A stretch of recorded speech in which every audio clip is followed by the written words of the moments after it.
Praise the Lord. Welcome to Damaris Faith. Praise the Lord. ఈరోజు మనము Bible గ్రంథంలో ఉన్న యాయేలు అనే స్త్రీ గురించి తెలుసుకుందాము.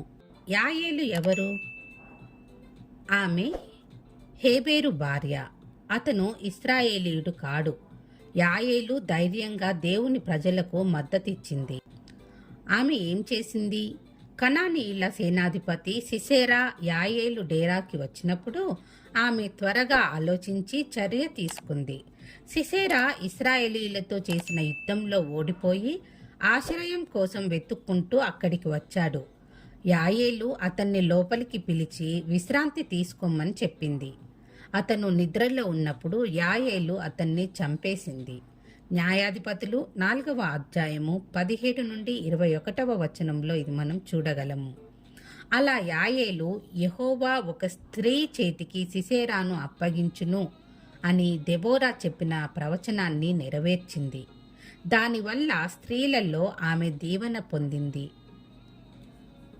స్త్రీలలో ఆమె దీవెన నొందినది అని కీర్తించబడింది.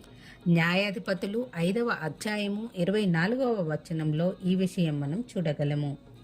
అయితే యాయేలు నుండి మనం ఏం నేర్చుకోవచ్చు? యాయేలు చొరవ తీసుకొని ధైర్యంగా ప్రవర్తించింది. ప్రవచనాన్ని నెరవేర్చడానికి దేవుడు పరిస్థితుల్ని ఎలా మలుపు తిప్పగలడో ఆమెను చూసి తెలుసుకోగలము. యాయేలులా సమయస్ఫూర్తితో వ్యవహరించి ఇశ్రాయేలీలను యాయేలు కాపాడగలిగింది. సిసెరాను చంపడానికి యాయేలు ఎంతో ధైర్య సాహసాలతో కూడుకున్న పని చేసింది. అందువల్ల ఆమె దీవెన నొందిందిగా ఉంటుంది. తన జనాంగాన్ని కాపాడుకోవడానికి, శత్రువుని అంతమొందించడానికి ఈ యాయేలు వాడబడింది.